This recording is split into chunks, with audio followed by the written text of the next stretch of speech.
The morning mist hung low over Windsor Castle as Sergeant Major James Harrison adjusted his ceremonial uniform for the third time. 22 years of service to the Crown had taught him that some days would test every fiber of his training, but nothing had prepared him for what was about to unfold on this seemingly ordinary Tuesday in October. The Queen Consort's family visit had been scheduled weeks in advance.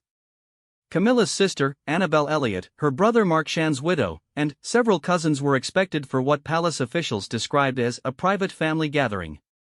The guest list had been approved, security clearances verified, and protocols established. Everything should have proceeded without incident. Harrison stood at his post near the King George IV gateway, the main entrance to the castle's upper ward. His fellow guards maintained their positions with military precision, their red tunics pristine despite the October chill. The morning had begun like countless others, with tourists gathering beyond the castle walls and the changing of the guard ceremony proceeding flawlessly. At precisely 11:30, a convoy of 3 black Range Rovers approached the checkpoint. Harrison's trained eye immediately noticed something amiss. The lead vehicle bore the correct diplomatic plates, but the passengers in the second car were not matching the security briefing he had received that morning.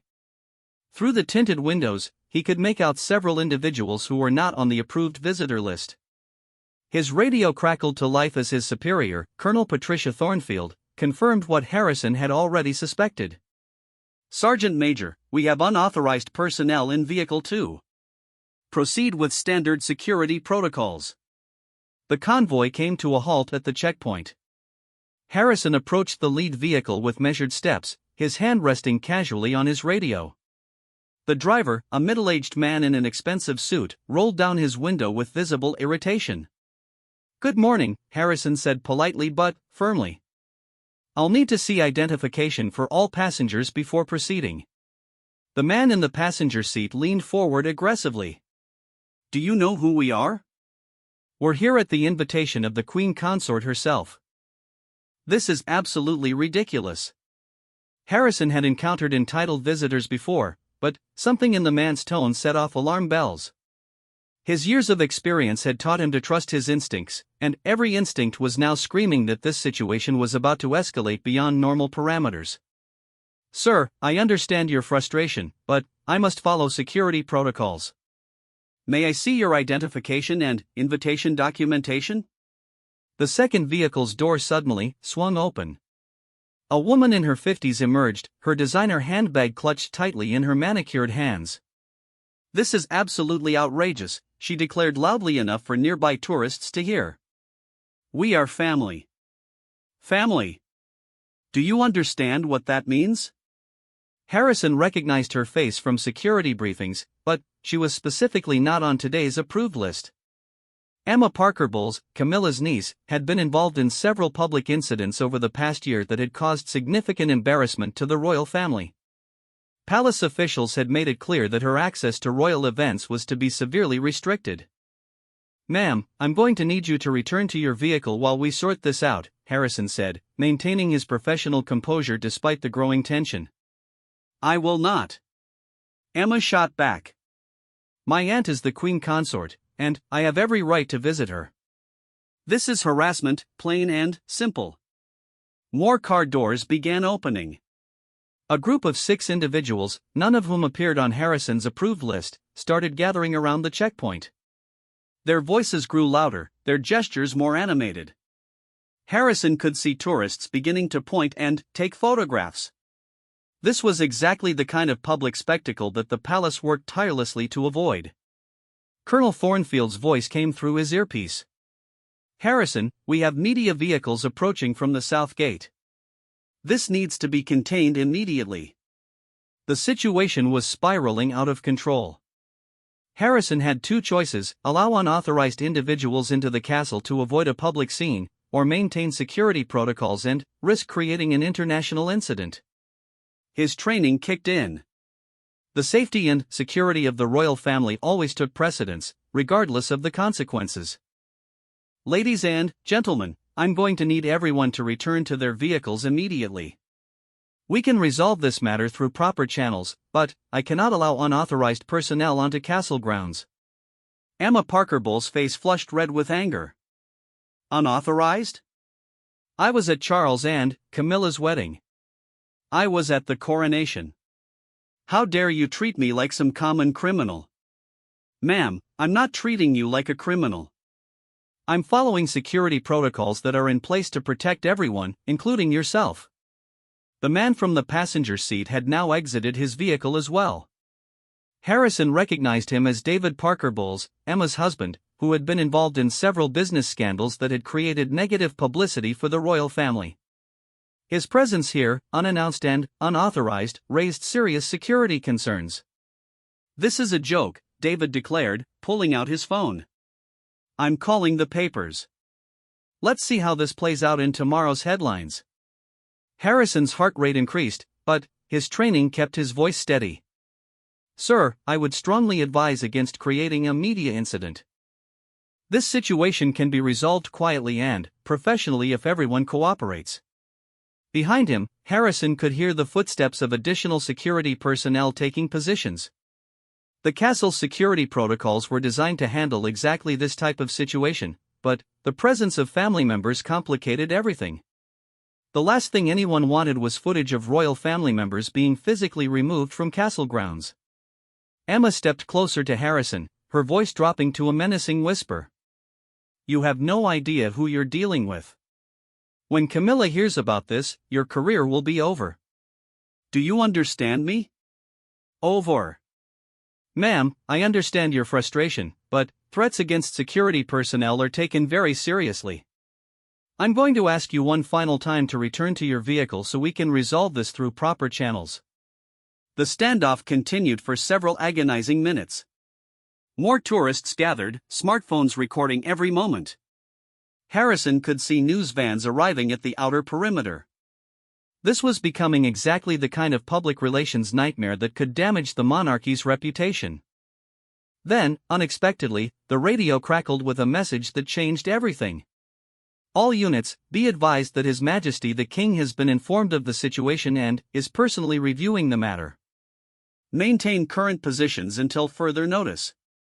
King Charles III was aware of what was happening at his front door. Harrison felt the weight of responsibility settle even more heavily on his shoulders. Whatever happened next would have consequences that reached the very top of the royal hierarchy. Emma Parker Bowles seemed to sense the shift in dynamics. "Finally," she said with satisfaction. "Charles will sort this out immediately. You've made a terrible mistake, and I guarantee you'll regret it." But, as the minutes ticked by, no word came from the castle. The authorized family members, still sitting in the lead vehicle, were growing increasingly uncomfortable with the scene unfolding around them. Annabel Elliot, Camilla's sister, finally stepped out of her car. "Emma, darling, perhaps we should reschedule," she said diplomatically. "This clearly isn't the right time." "Absolutely not," Emma replied firmly. "I'm not going to be humiliated by some palace guard who doesn't know his place." Harrison watched the family dynamics play out with professional interest. It was clear that even among Camilla's relatives, Emma was considered problematic. The other family members were clearly embarrassed by her behavior and wanted to defuse the situation. Colonel Thornfield approached Harrison's position. Her expression was grave as she whispered in his ear. "We've had word from inside. The king is not pleased with the unauthorized additions to today's guest list. We're to maintain our position." The message was clear. King Charles was supporting his security team's decision to block the unauthorized visitors, even though it meant publicly embarrassing members of his wife's family. This was unprecedented in Harrison's experience. As news of the king's position spread through the small crowd that had gathered, the dynamic shifted dramatically. Emma's confidence began to waver as she realized that her royal connections might not be enough to override security protocols. David Parker Bowles tried a different approach. "Look, there's obviously been some miscommunication. We received an invitation from Camilla's private secretary. Surely we can verify this with a simple phone call." Colonel Thornfield had been waiting for this opening. "Sir, we'd be happy to verify any invitation through official channels. However, that verification process will need to take place away from the castle entrance. I can arrange for you to wait in a secure area while we make the necessary calls." It was a diplomatic solution that would remove the unauthorized visitors from public view while allowing them to maintain some dignity. But Emma was having none of it. "We're not going anywhere until we see Camilla personally," she declared. "This entire situation is absurd, and I demand to speak to someone in authority." "Ma'am, I am the authority at this checkpoint," Colonel Thornfield replied calmly. "And I'm following direct orders regarding today's security protocols." The standoff had now lasted over 30 minutes. Media vehicles were gathering in increasing numbers, and social media was beginning to buzz with speculation about what was happening at Windsor Castle. The palace press office would soon be fielding calls from reporters around the world. Inside the castle, decisions were being made that would have far-reaching consequences for the royal family's relationship with Camilla's extended family. King Charles was facing his first major test of how to balance family loyalty with institutional security and dignity. Harrison maintained his position, acutely aware that every moment of this confrontation was potentially being recorded and would likely be analyzed for years to come. His actions today would either be remembered as a professional triumph or a career-ending mistake. The tension was broken by an unexpected arrival. A palace aide, dressed in formal court attire, approached the checkpoint with purposeful strides. Harrison recognized him as Sir Timothy Morrison, one of the king's most trusted private secretaries. His presence indicated that this situation had indeed reached the highest levels of royal attention. "Good morning," Sir Timothy said politely to the assembled group. "I understand there's been some confusion about today's arrangements. Perhaps I might be able to help clarify matters." Emma immediately seized on this apparent lifeline. Finally, someone with sense. "This guard has been completely unreasonable, blocking family members from visiting their own relatives." Sir Timothy's expression remained diplomatically neutral. "I see. May I ask who specifically was expecting you today?" The question hung in the air like a challenge. Emma's confidence seemed to falter slightly as she realized that her assumption of automatic welcome might have been premature. The carefully orchestrated confrontation was about to enter a new and, potentially more dangerous phase. Sir Timothy Morrison had served the royal family for 15 years, navigating countless delicate situations with the diplomatic skill that made him invaluable to the monarchy. As he stood at the Windsor Castle checkpoint, surrounded by unauthorized visitors, media attention, and growing tension, he drew upon every ounce of that experience. Emma Parker Bowles straightened her shoulders, attempting to regain control of the narrative. "We were invited by Camilla herself for a family gathering. This security guard has been incredibly rude and obstructive." Sir Timothy nodded thoughtfully, his expression revealing nothing of his inner thoughts. "I understand your frustration. These security protocols can indeed seem excessive. However, they exist for everyone's protection, including yours." Behind Sir Timothy, Harrison could see additional palace staff emerging from the castle. This was clearly not a routine family visit that had gone wrong, but something far more significant. The presence of senior palace officials indicated that decisions were being made at the highest levels. David Parker Bowles stepped forward, sensing an opportunity. "Sir Timothy, surely you can resolve this quickly. We're family, after all. This entire situation is creating unnecessary drama." "Indeed," Sir Timothy replied carefully. "May I see the invitation you received? I'd be happy to verify the details with the appropriate offices." The request was simple and reasonable, but Emma's reaction suggested it might be problematic. She fumbled through her handbag, her previous confidence evaporating. "Well, it wasn't a formal written invitation exactly. Camilla called me personally last week." Sir Timothy's eyebrows rose almost imperceptibly. In royal protocols, personal phone calls from working members of the royal family were always followed by official documentation. The absence of such paperwork was a significant red flag. "I see. And, did Her Majesty mention that additional security clearances might be required for today's visit?" "She said it would be informal," Emma replied, her voice now lacking its earlier authority. "Just family. She specifically said not to worry about formalities." Harrison watched the exchange with professional interest. Sir Timothy was masterfully exposing the weaknesses in Emma's story without directly accusing her of lying. The technique was brilliant in its subtlety. Meanwhile, Annabel Elliot, Camilla's sister, was growing increasingly uncomfortable with the situation. As the only genuinely invited guest, she found herself in an impossible position. Supporting Emma would mean contradicting palace security, but abandoning her would create family tensions that could last for years. "Timothy," Annabel said quietly, "perhaps there's been a misunderstanding. Could we possibly speak with Camilla directly to clarify matters?" Sir Timothy's expression softened slightly when addressing Annabel. "Of course, Mrs. Elliot. Your presence today is expected and welcome. Perhaps it would be best if you proceeded to your scheduled meeting while we resolve the documentation issues with the other visitors." The suggestion was diplomatic but clear. Annabel was welcome, the others were not. Emma's face flushed with embarrassment and anger as the distinction became public.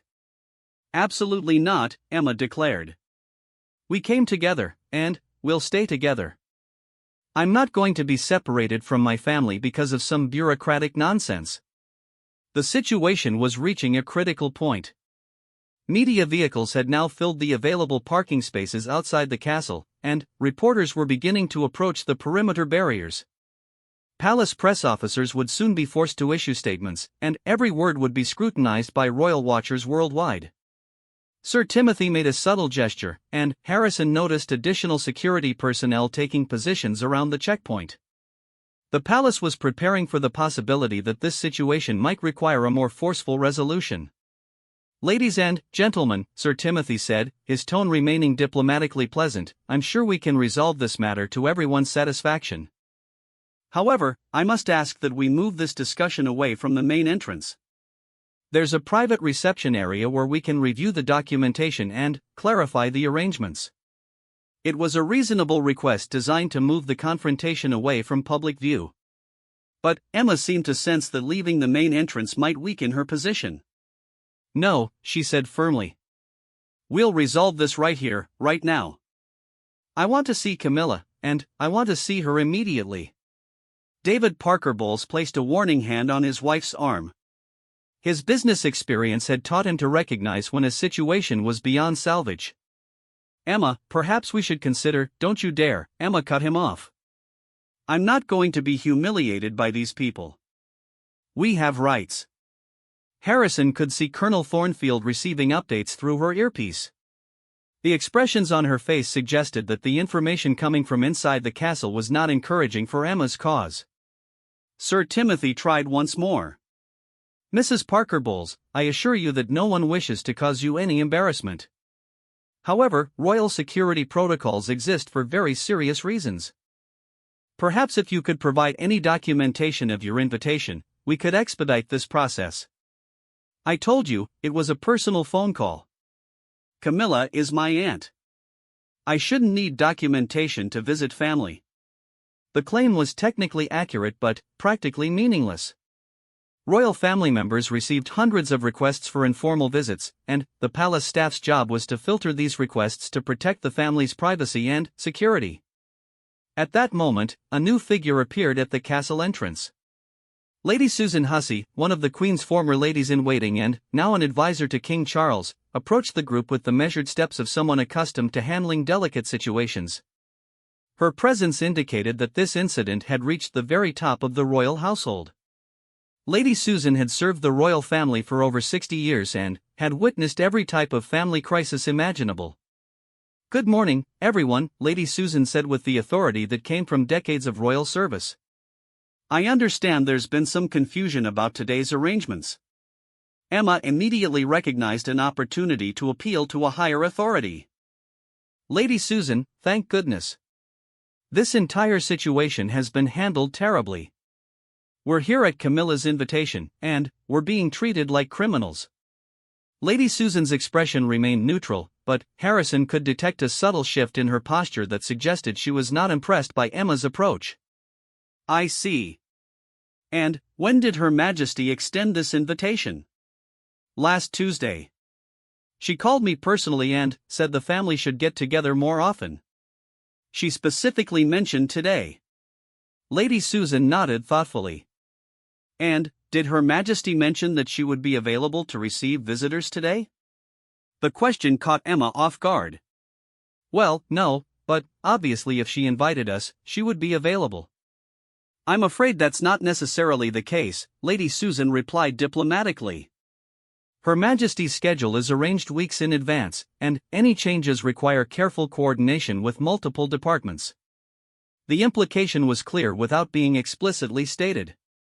Camilla had not cleared this visit through official channels, which meant either she had forgotten to follow protocol or the invitation had never actually been extended.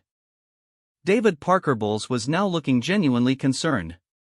Lady Susan, perhaps we could reschedule for a more convenient time. We certainly don't want to cause any difficulties. But Emma was beyond reason. I'm not rescheduling anything. Camilla invited me, and I'm going to see her today. If there's been some administrative error, that's not my problem.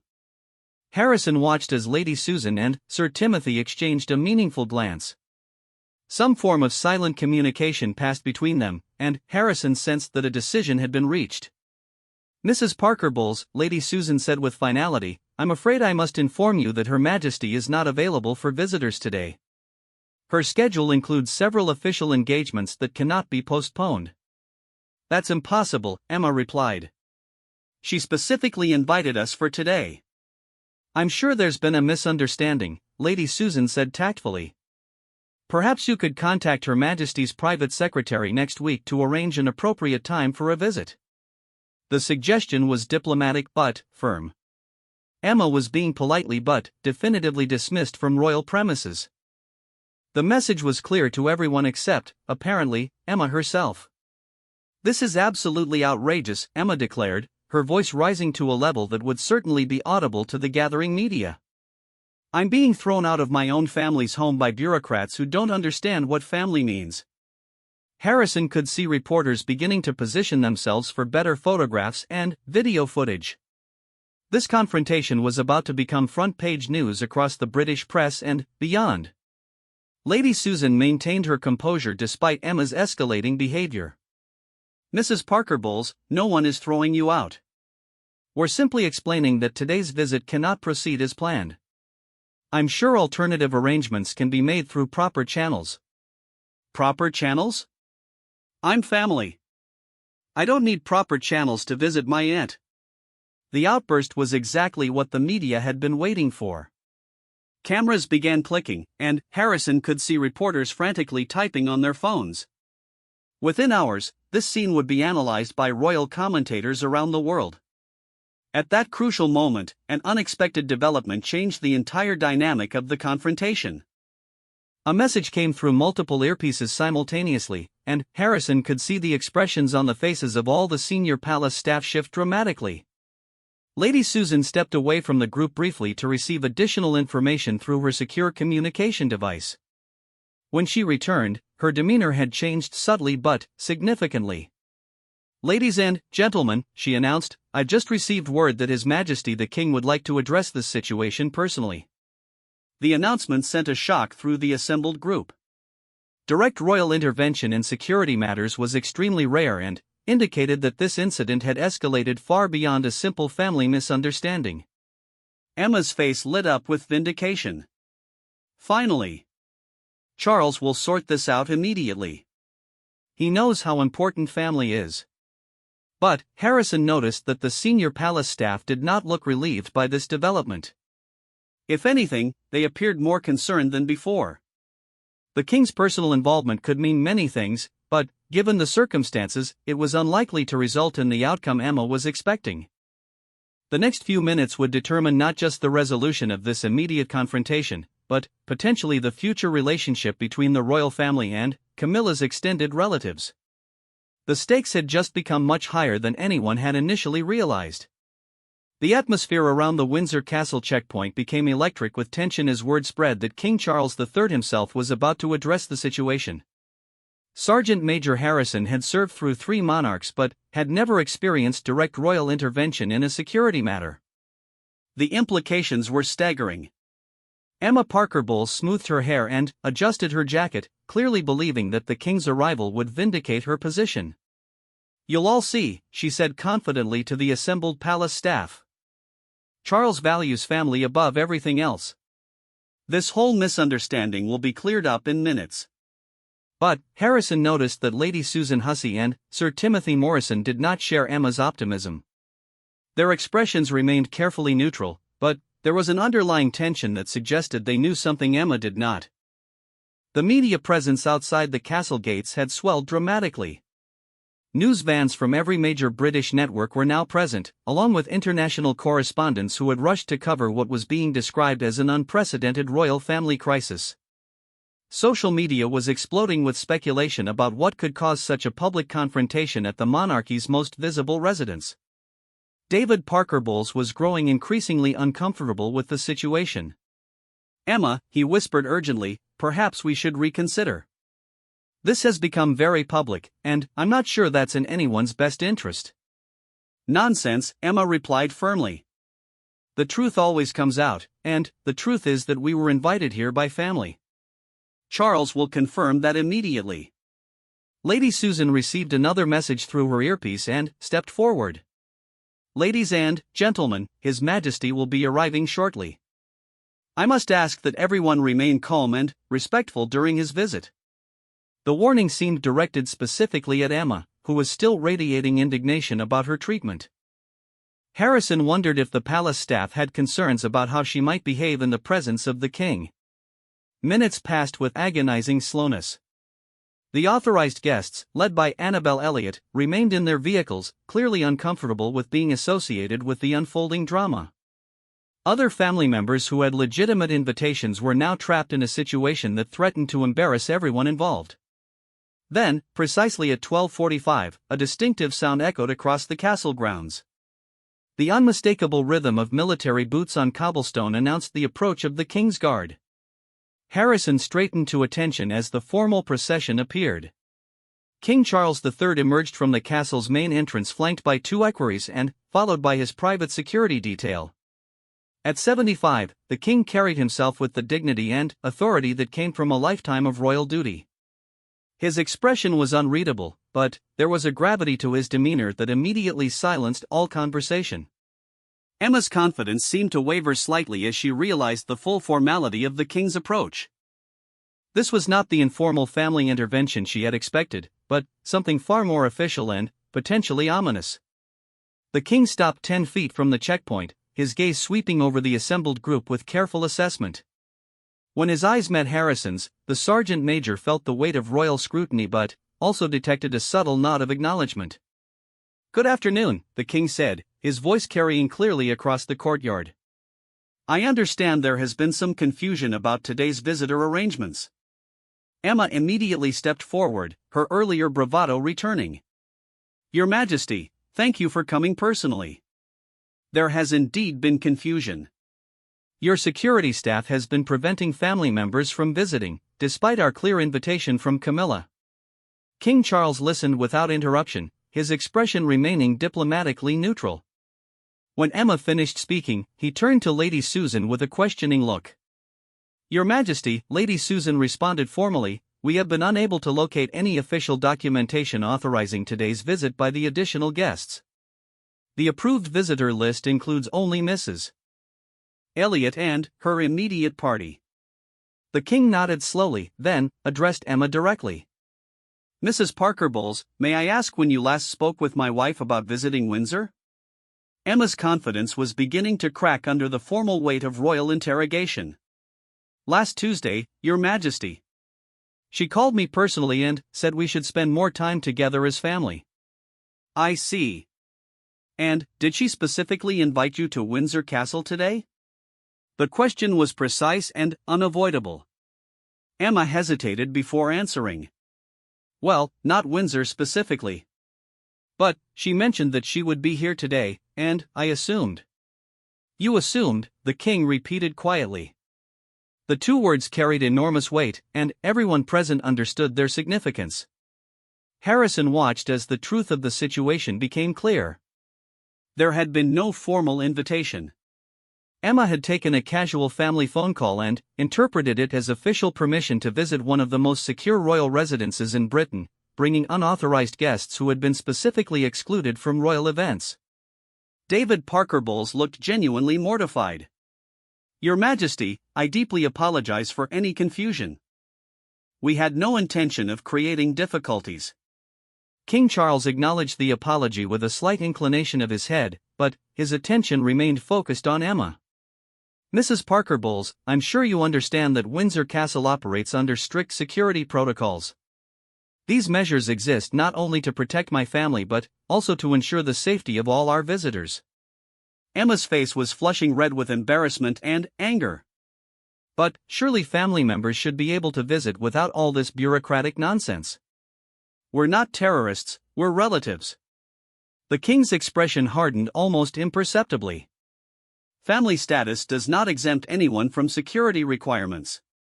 These protocols apply to everyone, without exception." Harrison could see media cameras capturing every moment of this exchange. The images and video footage would be analyzed frame by frame by royal experts, body language specialists, and political commentators. The king's words would be quoted and dissected for years to come. Emma made one final desperate attempt to salvage her position. "Your Majesty, I've attended royal weddings, coronations, and family celebrations. I've always been welcome before."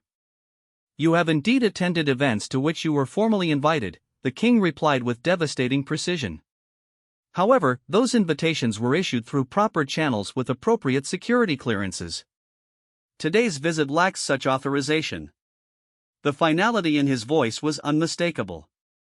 Emma had been politely but definitively rejected by the sovereign himself. There would be no appeal from this decision. But the king was not finished. He turned to address the broader situation with the authority that came from decades of constitutional responsibility.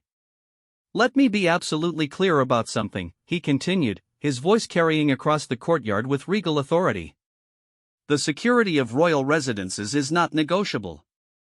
The brave men and women who protect these facilities do so with my complete confidence and support." Harrison felt a surge of pride and relief.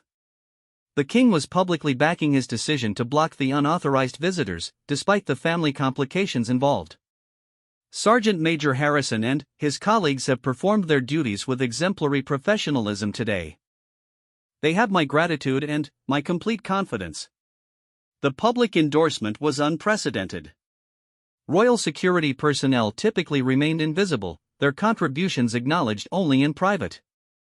For the king to praise them publicly, in front of media cameras, sent a powerful message about the importance of security protocols. Emma looked stunned. Her assumption that family connections would override security concerns had been decisively disproven by the king himself. The humiliation was complete and very public. Annabel Elliot finally emerged from her vehicle, recognizing that the situation required immediate damage control. "Your Majesty, I deeply apologize for any confusion. Perhaps it would be best if we rescheduled today's visit entirely. It was a diplomatic solution that would allow everyone to withdraw with minimal additional embarrassment." But King Charles had one more surprise in store. "That won't be necessary, Mrs. Elliot. Your visit is expected and welcome.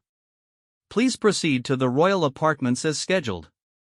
The distinction was clear and deliberate. Annabel, who had followed proper protocols, was still welcome. Emma, who had not, was not. The message about the importance of following established procedures could not have been clearer. Emma opened her mouth to protest, but David quickly intervened. "Your Majesty, we understand completely. We apologize for any inconvenience and will ensure this type of confusion doesn't occur again." It was a graceful withdrawal that salvaged what little dignity remained from the situation. King Charles acknowledged the apology with a formal nod. "I trust that future visits will be arranged through appropriate channels," the king said. "Lady Susan will be happy to provide information about proper procedures." The dismissal was polite but absolute. Emma and her group were being sent away, but with clear instructions on how to avoid similar problems in the future. It was a masterful display of royal diplomacy that addressed the immediate crisis while leaving room for eventual family reconciliation. As the king prepared to return to the castle, he paused to address the media presence that had gathered outside the gates. "I would ask that everyone respect the privacy of family members during this time. Personal disagreements should not become public entertainment." The statement was both a plea and a warning. The royal family valued privacy above almost everything else, and the king was clearly displeased that private family matters had become a public spectacle. Harrison watched as the royal procession made its way back toward the castle entrance. The crisis had been resolved with remarkable skill, but the implications would reverberate through the royal family for months or years to come. Emma Parker Bowles stood in stunned silence as the reality of her situation became clear. She had not only been rejected by palace security but had been publicly dismissed by the king himself. The embarrassment was complete and very public. The media would have a field day with the story, but the king's handling of the situation had protected the institution of the monarchy while clearly establishing boundaries for family members who might attempt to exploit their connections. As the unauthorized visitors began their retreat to their vehicles, Harrison couldn't help but reflect on the events he had witnessed. In his 22 years of service, he had never seen such a direct demonstration of how the modern monarchy balanced family loyalty with institutional responsibility. The aftermath of King Charles III's intervention at Windsor Castle created ripple effects that extended far beyond the immediate confrontation. As Emma Parker Bowles and her unauthorized companions retreated to their vehicles, the true consequences of the morning's events were only beginning to unfold. Sergeant Major Harrison maintained his position at the checkpoint, but he could feel the weight of media attention focusing on him personally. The king's public praise had transformed him from an anonymous security guard into a symbol of royal protocol triumphing over entitled behavior. It was a level of attention he had never sought and wasn't entirely comfortable with. Emma sat in her Range Rover, her face pale with shock and humiliation. The reality of being publicly dismissed by the king himself was sinking in. David Parker Bowles started the engine with shaking hands, eager to escape the increasingly hostile environment around the castle. "This isn't over," Emma muttered as their vehicle pulled away from the checkpoint. "There will be consequences for this humiliation." But, even as she spoke, Emma knew her position had been fundamentally damaged. The king's intervention had been witnessed by dozens of media representatives, and the story would dominate royal coverage for weeks. Her reputation within royal circles, already strained by previous incidents, had suffered a potentially fatal blow. Meanwhile, inside the castle, Queen Consort Camilla was dealing with her own crisis. The morning's events had placed her in an impossible position between family loyalty and royal duty. Her husband had been forced to publicly embarrass her relatives, and the consequences for family relationships would be severe. Lady Susan Hussey found Camilla in the blue drawing room, staring out at the gardens with obvious distress. "Your Majesty, I'm terribly sorry about this morning's difficulties." Camilla turned from the window, her expression mixing anger, embarrassment, and resignation. "How did it come to this, Susan? How did a simple family misunderstanding become a public spectacle?" "I'm afraid Mrs. Parker Bowles may have overinterpreted your conversation last week. The security staff were simply following established protocols." Camilla sighed deeply. Emma has always been challenging. But she's family, and family matters to me. This whole situation makes me look terrible. Lady Susan chose her words carefully. "Your Majesty, the king handled the situation with remarkable dignity. He protected both you and the institution while maintaining appropriate boundaries. By humiliating my niece in front of the entire British press? By demonstrating that royal security protocols apply to everyone equally. The alternative would have been far worse for the monarchy's credibility."